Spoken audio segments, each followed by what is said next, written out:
qabu. Waa maraan isiniin keenya. Waa maraan.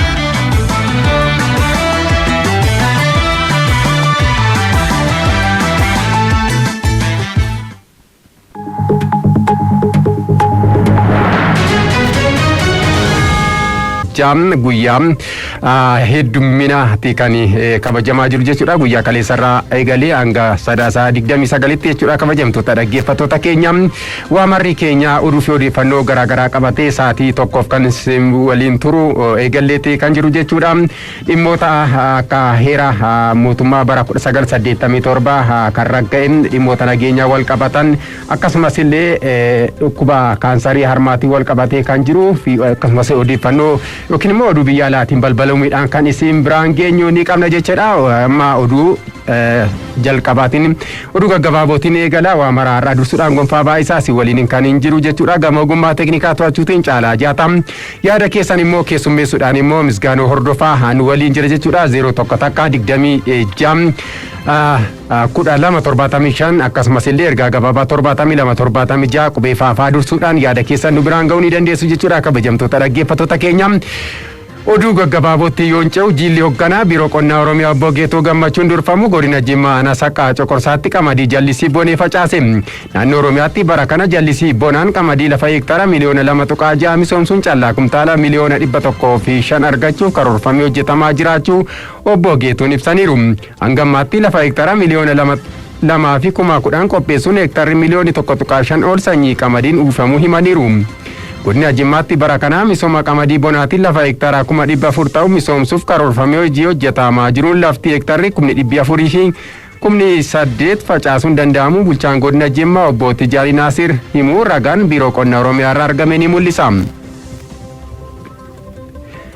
Malaamaltummaan diina waloo keenyaatti waliin irratti haa qabsoofnu mata duree jedhuun sagantaan sosochii farra malaamaltummaa magaalaa Finfinneetti gaggeeffameera. Balaa malaamaltummaa fuullee keenyaa dhaabbatee falmachuun olaantummaa seeraa mirkaneessuuf hooggansi gochaan jijjiirame kanneen hoogganuuf fakkeenya ta'ee waadaa galeef amanamaa fi kaayyoo jiraatuuf ashaaraa dhalootaa gara dhalootaatti ce'uu kan kaa'u ta'uu qaba jedhan kantiibaan magaalaa Finfinnee aadde Adaanech Abeebeen. Malaamaltummaa fi hojimaata badaa irratti qabsaa'uun injifachuuf hawaasa malaamaltummaa halaalatti lagatu ijaaruun murteessaa ta'uu hubachiisaniiru. Qabeenya keenya beekumsaan bulchuun kenniinsa tajaajilaa keenya ammayyeessuu fi itti gaafatamummaa lafaa qabsiisuun malaamaltummaa yaadamaa fi gochaan falmachuun fayyadamummaa haqa qabeessa hunda keenyaa mirkaneessuuf waliin haa hojjannu jedhan kantiibaan magaalaa Finfinnee aadde Adaanech Abeebee ergaa karaa fuula miidiyaa hawaasummaa isaaniin dabarsaniin. Paarkii biyyaalessaa gaarreen Baaleetti lubbuun isaa kan wareegame Biiniyaam Adimaasuuf beekamtiin umurii guutuu kenname. Paarkiin biyyaalessaa gaarreen Baalee hambaa kiliyaa addunyaa ta'ee dhaabbiidhaan galmaa'uu isaa sababeeffachuun sagantaan beekamtii fi paarkicha beeksisu godina Baalee magaalaa Roobeetti gaggeeffameera.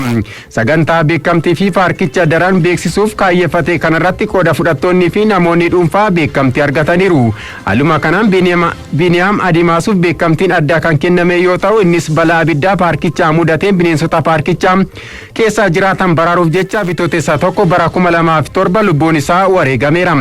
Badhaasa umurii guutuu kan fudhatan abbaan Biiniyaam obbo Adimaasuu Qaccinee akka jedhanitti paarkiin ilmi koo lubbuu ofii qaalii kenneef beekamtii idil-addunyaa argachuu isaatti gammachuun koo dachaadha jedhan. Ministeera turizimii Ambaasaadar Naasee Caalii ergaa dabarsaniin gootonni qabeenya uumamaa yeroo kamuu ni yaadatamu jedhan. Hambaalee uumamaa fi namtolchee biyyaa kunuunsuun bu'aa biyyaaf akka oolan taasisuuf hunduu tumsuu qaba jechuudhaan tajaajilli oduu Itoophiyaa gabaaseera. Paarkiin biyyaalessaa gaarreen Baalee argama lageen akka Waabee, Shabalee, Dumaal, Yaadot keessaa kan burqan yoo ta'u bineensota akka Jeedala Diimtuu, Gadamsa Baddaa fi kanneen birootiin kan badhaadhe akka ta'es ni beekama. Magaalaa Jijjigaatti guyyaa sabootaa fi sablammootaa 18ffaa sababeeffachuun agarsiifni daldalaa fi baazaariin baname. Guyyichi bara kana yeroo 18ffaa mata duree heddumminii fi walqixxummaan tokkummaa biyyaalessaaf jedhuun sagantaalee garaagaraan kabajamaa jira. Guyyaa kana sababeeffachuun agarsiisni daldalaa fi baazaariin aadaa fi duudhaalee sabaaf sablammootaa biyyatti mul'isan banamaniiru. Agarsiifni daldalaa fi baazaariin kun oomishtoota, dhiyeessitootaa fi shamartoota gidduutti walitti hidhamiinsa uumuuf kan dandeessu ta'uu seerameera.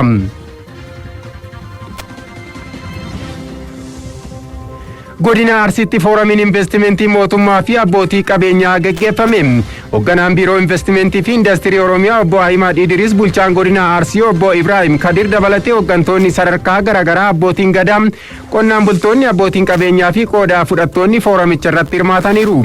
Abbootii qabeenyaaf haala mijeessuun biyyii fi hawaasa fayyadamoo taasisuuf ni hojjenna jedhan hoogganaan biiroo investimentii fi indastirii Oromiyaa obbo Ahimad Idris. Bara kana akka Oromiyaatti investimentiif lafti hektaarri 58 qophaa'u ibsaniiru.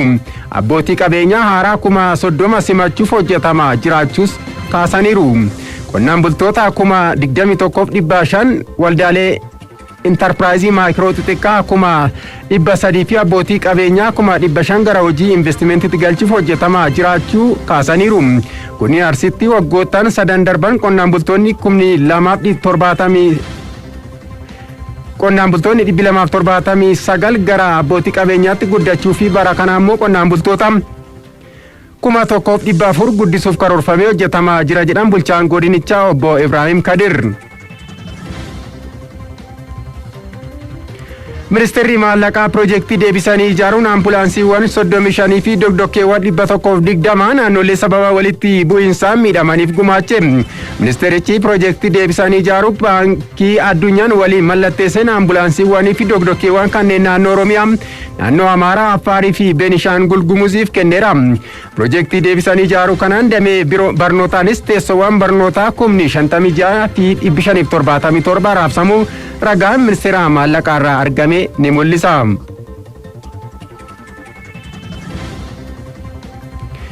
Badhaasni Odaa marsaa 7ffaan muddee 11 bara 2016 kan geggeeffamu ta'uun ibsame.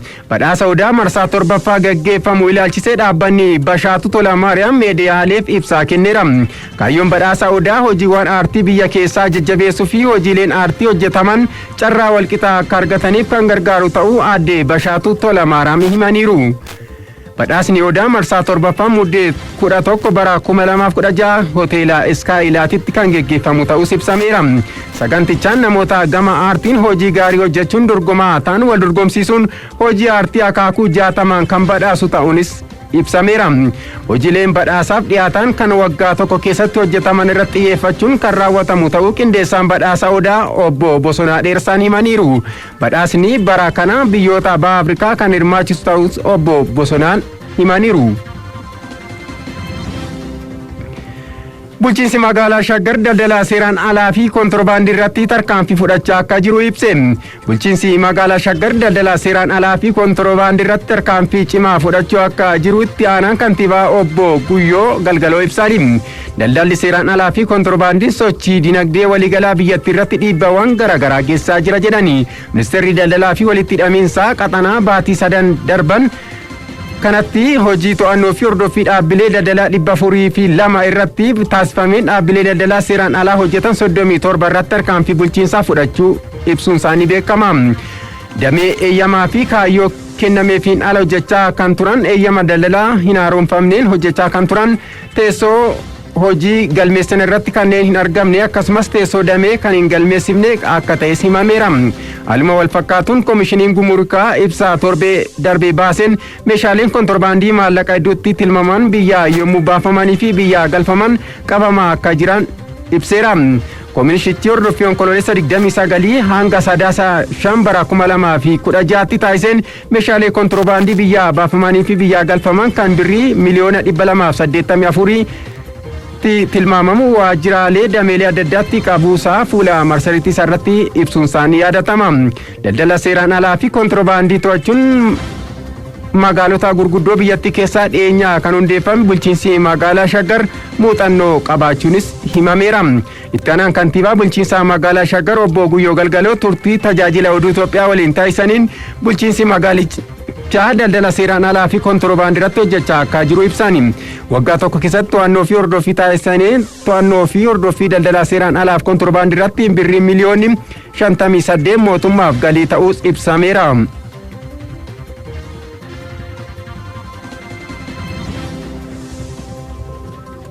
ayyaanni Shawal Eid hambaa kiliyaa addunyaa ta'uun yuuniskootti galmaa'e. Daandiiwwan magaalaa Hararitti waggaa waggaan kan kabajamu ayyaanni Shawal Eid hambaa kiliyaa addunyaa ta'uun yuuniskootti galmaa'eera. Pirezidaantiin naannoo Hararii Ordiin Badirii ayyaanichi hambaa addunyaa ta'ee galmaa'uusaan ergaa baga gammadanii dabarsaniiru.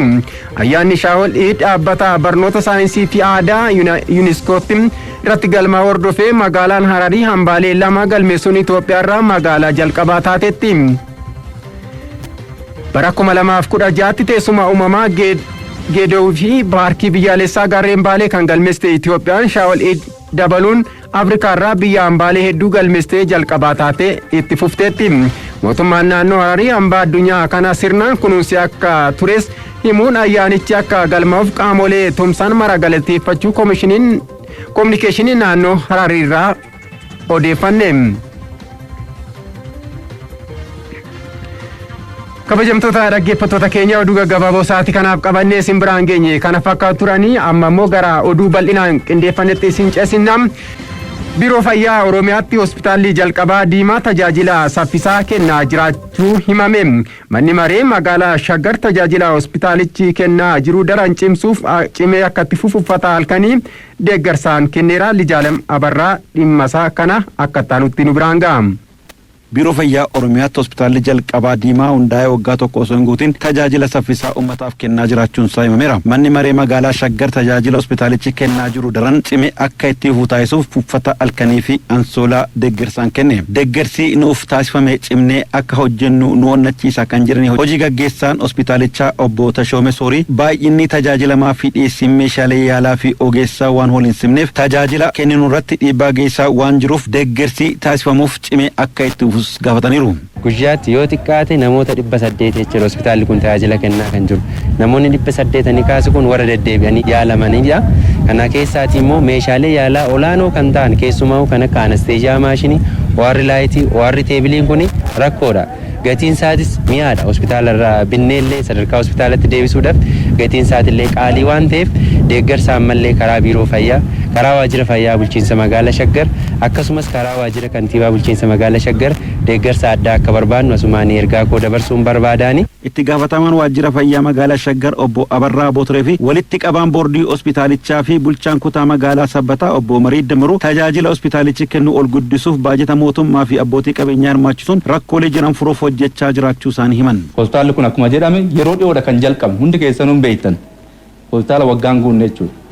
Tajaajilli inni kennaa jiru garuu hospitaala waggaan guunne odoo hin ta'in hospitaala buleeyyiidhaa ol. Kanaaf kutaan dabalataa baay'ee barbaachisa. Meeshaalee yaalaa baay'ee barbaachisu. Ogeessonni baay'ee barbaachisu. Bilookii dabalataa buufata fayyaa irratti silaa yaa dabalamu bajanni qabamu afran keessaa tokko buufata fayyaa dhiisnee dursa kan kennuu qabnu kan inni manaajimentii fayyaa magaalaa Shaggariin murteessine bilookiin dabalataa qarshii miliyoona 30 qabamee bara kana as keessatti ijaarsa akka jalqabamu. Kutaawwan kunoo dabalaman tajaajilli nuti kenninu hospitaala kana keessatti amma ta'een dabalaa jechuudha. Meeshaa yaalaa itti dabalaa, ogeessa itti dabalaa.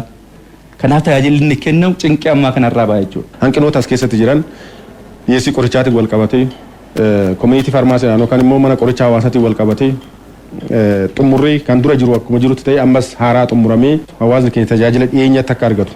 Hawaasni keenya fayyaa yoo ta'e oomishaa fi oomishtummaa irratti yoo bahe dinagdee fiduu waan danda'uuf isarrattis hojjetamaa jira. Asirrattis deeggarsi keessan nu faana dhaabbachuutu irra jiraata kan jedhu kaasuun barbaada. Deeggarsaa hospitaalichaaf fidan koree hojii raawwachiiftuu mana maree magaalichaa waliin ta'uun kan kennan afayyaa'ii mana maree magaalaa Shaggar obbo Qabatoo Albee tajaajila hospitaalichi kennu guutuu gochuuf deeggarsa gama hundaa kan taasisan ta'uu dubbatu. Gamoon ijaarameera. Gamoon ijaaramuun galma miti. Tajaajila as keessatti kennamuu qabu kan bifa guutuu ta'een kennuu calqabuu qabna waan ta'eef wal gargaarree wal deeggarree tajaajila hawaasni keenya gama fayyaatiin barbaadu, gama barnootaatiin barbaadu, misooma adda addaa keessatti hirmaachuudhaan, nageenya keessatti hirmaachuudhaan waan barbaannu, guddina barbaannu, jijjiirama barbaannu, badhaadhina barbaannu bira gahuu hin dandeenya. Ergaa jedhu dabarsuun barbaada. Hospitaalli Diimaa tajaajila gaarii uummataaf kennaa jiruun kan galateeffatan abbootiin gadaa kutaa magaalaa Sabbataa rakkoolee furamuu qabu jedhanis eeraniiru. Magaalaa Shaggaritti rakkachaa turre wajji namni nama dubbisu kan hin jirre kan gadaa nu tuffatamee ilaalamaa turre waan nu dabarse jechuudha. Ammallee akimtoota qe'ee kana jiran hin galateeffanne sirriitti lafa faarafa namni dhibamaa nuu dhufe lafatti tajaajilanii wajjin xaaranii wajjin bu'anii ba'anii Kan akka biiroo Oromiyaa irratti wayyaa Oromiyaa irratti ilaalamee odoo deeggarsi kennameef. Hospitaalichatti argamuun deeggarsa kan kennan afyaa'ii fi koreen hojii raawwachiiftuu mana maree magaalaa Shaggar hospitaalicha dabalatee hojiilee kilaastara carraa hojii uumuu kutaa magaalaa Sabbataatti hojjetamanis daawwataniiru. Heerri bara 1987 tumame saboonni fi sablammoonni Itoophiyaa keessa jiraatan walqixxummaan akka jiraataniif kan akeekame tumamee ragga'edha. Sanaan dura garuu walqixxummaan amantii, afaan, aadaa fi kanneen biroo walqixa hin turre. Dhimma kana Haayiluu Abarraa akka nutti nu biraan ga'a dhaggeeffannee walitti deebinu. Heerri bara 1987 tumame saboonni Itoophiyaa walqixxummaadhaan biyya waloo Itoophiyaa jedhamtu keessa akka jiraataniif carraa jalqabaa ture. Sabootni Itoophiyaa hundumtuu walqixa jechuun wixineen yaadaa kan jalqabe bara bulchiinsa Dargii jalqaba bara 1970 tureeyyuu. Baroota kana dura walqixxummaan amantiin, walqixxummaan sabootaa, kan afaanii, kan aadaatiif kan kana fakkaatan hin turre. Dhimmoota walqixxummaa sabummaa afaan, aadaa fi qabeenya biyya ofiititti walqixa fayyadamuu kanaaf waggoota baay'eedhaaf beektonni fi qabsaa'onni falmaa turuun bara 1987 yeroo jalqabaatiif labsiin waloo walqixxummaa saboota Itoophiyaa ibsu sadarkaa paarlamaatiin labsame. Labsiin kun Sadaasa 29 bara 1987 akka lakkoofsa Itoophiyaatti mallatteeffame hojiirra oole. Sababa kanaan guyyaan saboota Itoophiyaa Sadaasa 29 waggaa waggaadhaan kabajama. Dhimmoota kana ilaalchisee sababa kabajamuu guyyaa saboota Itoophiyaa miseensi mana maree bulchiinsa magaalaa Hoolotaa obbo Tolasaa Bultumee dabalataan yoo nutti himan walqixxummaan sabootaa fi sabootni hunduu Itoophiyaa akka biyya abbaa ofiitti ilaaluun sadarkaa heeratiin labsamuu nu hubachiisani. Ayyaanni sabaaf sablammootaa kan inni kabajamuuf heerri mootummaa keenya bara 1987 mirkanaa'e sabni kamiyyuu walqixxummaa sabaa akka argatu, afaan isaatiin akka baratu, afaan hojii isaatis immoo afaan isaatiin namni kamiyyuu ittiin hojjechuu akka danda'u kan ittiin mirkanaa'e jechuudha. Sabaaf sablammii yoo jennu sabaaf sablammii biyya keenya keessa jiran baay'inaan jiru kan karaa tokkummaa qabuun wal jaalatanii waliin jiraachuu akka danda'an, dhiibban afaanii tokko malee akka hin jiraanne, dhiibban sabaa akka hin jiraannee fi waliigalteen suni kan mirkanaa'e jechuudha. Biyyi Itoophiyaa bulchiinsa impaayeraa hanga bara 1966tti darbeetis bulchiinsa abbaa irree hanga bara 1983tti gaaffii afaan ofiitiin barachuu fi hojjechuu, federaalizimii, qabeenya ofii fayyadamuu fi waa'een bulchiinsa dimokiraasii jedhamanii deebii kan argatan hin turre. Maanguddootnii fi abbootiin gadaa magaalaa Hoolotaa umrii dheeraa qaban akkaataa dur ittiin bulanii fi fooyyee amma jiru wal bira qabanii nutti himanii. Haile Sillaasee argineerra, mootummaa Dargii argineerra, mootummaa Addawaayii argineerra. Sabaaf sablammii kana walumaan bulchaa ture. Garuu akkaataan itti bulchaa turan suni hir'ina qaba ture. Yeroo Haile Sillaasee olaallu abbaa lafaatiin lafa bulchaa ture. Fiidaalizimiidha. Dargiin immoo fiidaalizimiin kun jiraachuu hin qabu. Namni lafa kana irratti dhalate hundumtuu tokko ta'uu qaba. Waan irratti dhalate kanas dhandhamachuu qaba, argachuu qaba. Isa jedhu qabatee ka'e. Hir'ina haa qabaatu malee fakkeenyaaf qote bulaadhaaf lafa kenna. Mareef laaraashu. 47 isa. Qotee bulaan hojjetee raawwatee nama biraatti itti fayyadamaa ture. Hoolaa qallamneet qotiyoo adallamneet abbaa lafaatii kennamaa ture. Dargiin bara 1966-67 lafti akka kennamu godhame. Sanbooda qotiyoo kennuun hoolaa kennuun sun nurraa dhaabbate. Sabaaf sablammoonni hundumtuu waliin akka jiraatan, akka biyya kana waliin ijaaran, waliin itti jiraatan, waliin misoomsan. Kanaaf federeeshiniin sun waan uumameef ayyaanni kun waggaa 18ffaadhaaf kabajamaa jira. Bara 1983 gaaffileen waggaa 100 gaafatamaa turan kan akka federaalizimii, afaan, aadaa, eenyummaa, walqixxummaa amantii fi sabummaa abbaan biyyummaa deebii argatanii. Bara 1983 sirni Dargii kufeen hanga bara 1987tti mootummaan ce'umsa Addawaayii biyya kan bulche yoo ta'u turtii waggaa 4tiin booda marii bal'aa godhameen Sadaasa 29 bara 1987 heerri mootummaa Itoophiyaa guddichi gaaffilee hedduu deebisuu raggaasifame. Mootummaan Itoophiyaa bara 1983 dhufe bulchiinsa Itoophiyaa waggaa 100 ture caalaa baay'ee fooyyee qabaachuutu beekama. Sirna kana sirnoota darbanirraa adda godhu tokkoffaa namni kamiyyuu afaan isaatiin dubbachuu, namni kamiyyuu aadaa ofiitiin buluu fi hojii tamanetti socho'ee akka bulu heerri kun godheera. Kana caalaa namni sammuu isaa qulqulleessee tokkummaa keenya oduu labsee kana caala guddachuu akka danda'u laalaa irra. Sirni bulchiinsa ammaa kun kana caala fooyya'aa deemuudhaan diimokiraasii saboota biyya kanaatiif hojjechuu qaba kan jedhu gurguddoowwan warra Hoolotaa dhaamanii sabootni Itoophiyaatis obbolummaa cimsachuu akka qaban dubbatanii. Nuti akka abbootii gadaa tuulamaatitti uummata kana barsiisaa jirra. Mana barumsaa dhaqnee barsiisaa jirra. Waltajjii argame irratti ergaa jirra. Namni yoo waliin jiraate akka misooma argatu, akka nageenya argatu hin beeknaa jechuudha. Dhaloonni gara fuulduraas sabab sablammiin biyya kana keessa jiru wal qixxummaa isaa qabatee wal jaalalaan wal kabajuun afaan isaa seegee aadaa isaa seegee wajjin jiraachuu akka qaban dhaloonni kanaaf booda dhufus kana eeguu qaban jedhaan. Sabab sabanii waliin jiraachuun kun biyya jabduu, biyya guddoo, biyya hundi keessa jiraatu, biyya addunyaadhaaf fakkeenya taatu uumuu danda'a jedhee waan yaaduuf bakka sanitti waan gaariidha. Ajee kabajamtoota dhaggeeffattoota keenya kan dhaggeeffachaa jirtan oduu fi odeeffannoo waa mara keenya kan roobii ganama 26 bara 2016 jechuudha. Dhimma keenya bal'inaan isin biraan geenyu biraatti yoo isin ceesisnu dhimma nageenyaan kan wal qabatudha. Gaafa waa'een nageenyaa ka'u nageenya malee jiraachuun bahanii galuun akkasumas illee waan oomishatanis gara gabaattis geeffachuun akkasumas illee kan bilcheeffatan illee nyaachuun yoo nageenyi jiraatidha. Nageenyi dhala namaa qofaaf otoo hin taane bineensota bosonaaf illee murteessaa akka ta'edha. Namoonni dubbifne kan isaan himanii dhimma kan akka taanutti isin biraan geenya dhaggeeffannee walitti adeebinu. Namootni gaafa wal argan jalqaba irratti gaaffeen isaan waliif dhiyeessan nagaa keetii fayyaa keetii isa jedhudha. Gaafa wal eebbisanis lafa nagaa oolaa jedhanii wal eebbisu. Addunyaa kanarratti qotanii dilbii galfachuun dhalchanii guddifachuun bahanii galuun daldalanii bu'aa buufachuun yoo nageenyi jiraate qofadha. Nagaan ilma namaa qofaaf osoo hin taane bineensota daggalaaf dhimma murteessaa ta'uu jiraattonni godinaalee Oromiyaa irraa dubbifnee kan isaan dubbatani. Ani nageenyi dursa hundumaa kan dursu nageenyadha. Nageenya qabaanne baane galuu dandeenya hojjennee jiraachuu dandeenya waan ta'eef dursa nageenyaaf laachuu qabna. Takkaffaa nageenyi iddoo kamittuu barbaachisaadha. Hawaasni hundinuu garaagarummaa keenya dhiisnee wantoota tokko nu godhan irratti hojjechuun waan barbaachisaa ta'eef seenaa nu ijaaruu irratti wal mari'annee walii galuutu nurra jira jechuun barbaada. Egaa numtuu as dhufuu keenyaaf nagaan jiraannaan nageenyi dursaa yoo nageenyi jiraate misoomni jira yoo nageenyi jiraate hojjetanii jiraachuun hin jiraata.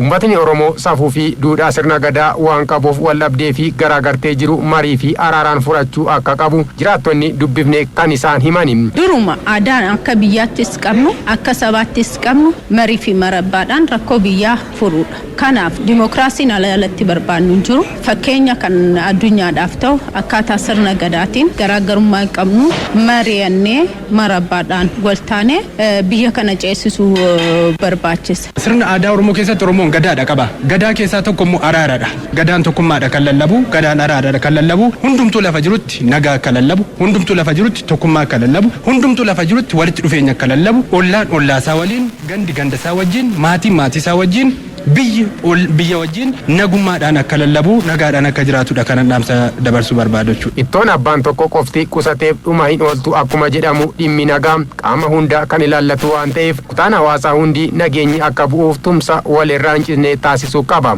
Nageenyi naannoo keenya baay'ee murteessaadha. Nageenya kanammoo kan eeggatu hunda keenya. Nageenyi namni muraasni nu eegee nageenya keenya eeggachuu hin dandeenyu. Kanaafuu nama ta'ee akka dhuunfaatti jirus jechuudha. Dhimma nageenyaa kanaaf xiyyeeffannoo laatee bakka jirutti ollaatiinis haa ta'u naannootiinis haa ta'u nageenya isaa tikfatee misooma isaa daran finiinsaa deemuun baay'ee murteessaa ta'a jechuudha. Ga'een keenya egaa tokko ofii keenyaati nama nagaa ta'uu nurra jira. Lammata immoo qaama nu bira jiru fakkeenyaaf amma nuni hawaasa baay'een nu bira jira. Kana hundumaa keessatti nageenya barbaachisaa ta'uu isaa itti immoo nurra jira. Nagaan biyya kanaatti eegamuu danda'u nuyi hundumti keenya kana keessatti qooda keenya yoo fudhanne yookaan ga'ee keenya yoo baaneedha kan jiru sana ofii subannee nama biraa akka qabsiisnudha. Kanaafiyyuu nagaan tokko ofii keenya nagaa qabaachuun lammata nama biraattis immoo karaa guutuu ta'e itti immoo barsiisuu kan jedhu qaba. Dhimma keenya isaa bal'inaan qindeeffannetti yoo isin ceesisnu waa'ee kaansarii harmaatti isin ceesisna. Egaa kaansariin harmaa addunyaa kanarratti egaa dhibee hammaataa lubbuu namaa galaafachuudhaan sadarkaa irra jirudha. Kaansariin harmaa seeliin harmaa keessa jiru tokko haala sirrii hin taaneen guddachaa yookiin immoo baay'achaa kan dhufudha. Kaansariin harmaa egaa dhiira caalaa dachaa hedduun dubartii irratti kan mul'atudha. Dhimma kana Talilee Toleeraa akka nutti nu biraan geessi. Kaansariin harmaa kaansarii seelii harmaa irraa ka'u yookaan ba'uudha. Kaansariin kun gara caalu yookaan heddumminaan dubartii irratti mul'ata.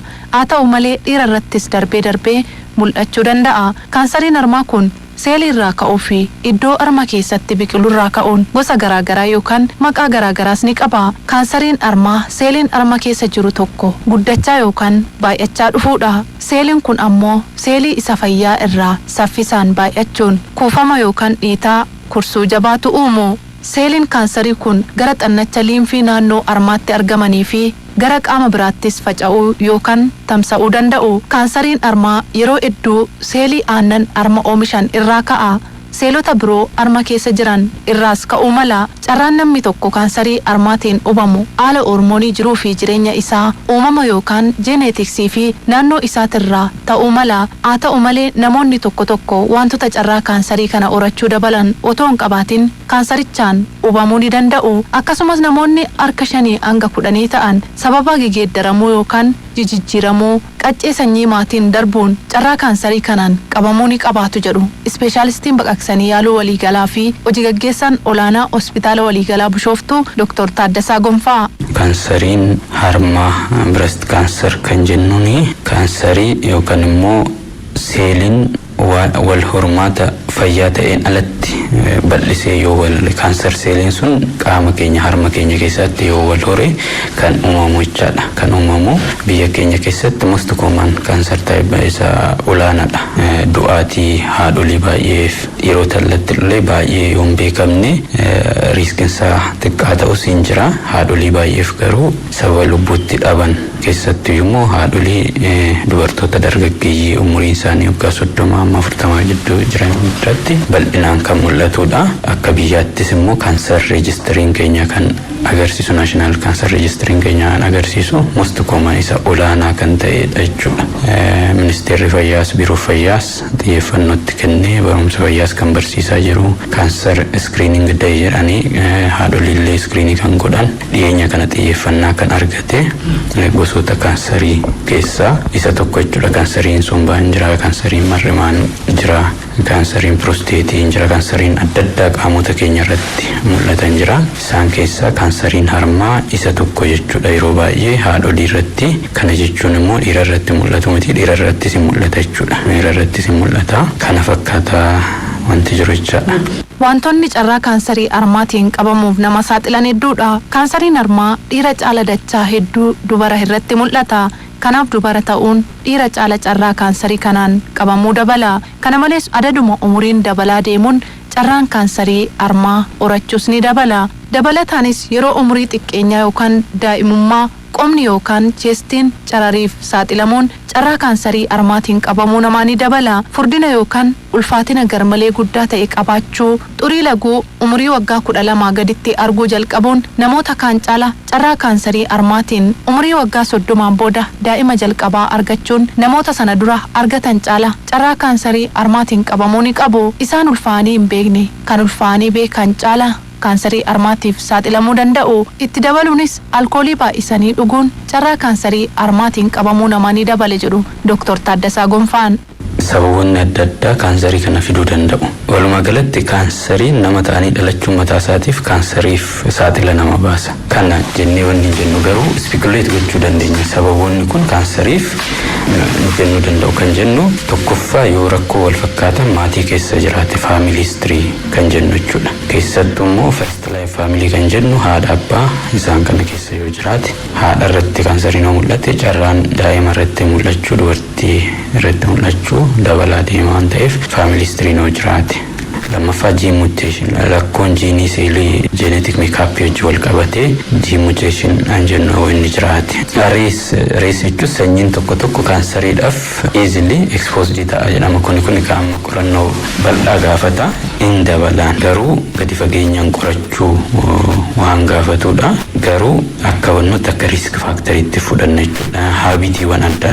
Haabitiiwwan adda addaa gaafa jennu suusiin akka sigaaraa afuufuu early menarche namni tokko dafeetoo periodiin isaatti dhufe laguun marsaan laguu early yootti dhufe fi late menopause dafee turee yoo menopausii gale nalibarity jechuun namni yoo osoo daa'ima hin da'e yeroo dheeraa ture wantoonni akkasii kun qaama keenya keessa hammi hormoonii waan ta'eef carraan nuti kaansariidhaan qabamu keenya akka bal'atu waan godhudha jechaadha. Kaansarii armaatiif akka hin saaxilamneef of eeggannoo hedduun gochuun ni danda'ama. Of eeggannoo taasifamu keessaa dubartoonni torbaniin otoo sakatta'iinsa armaa isaanii ofii isaaniitti qaqqabachuun godhatanii gaariidha. Arma qaqqabuun ilaaluun iddoo dhiita'ee jabaate yookaan jajjabaate yookaan ammoo jijjiirama qaama armaa kaan irraa qabu jiraachuu isaa adda baafachuun murteessaadha. Yoo jijjiiramni addaa jiraate gara mana yaalaa deemanii ogeessa fayyaa yookaan doktora isaa yaaluu yookaan wal'aanuu wajjin mari'achuun barbaachisaadha.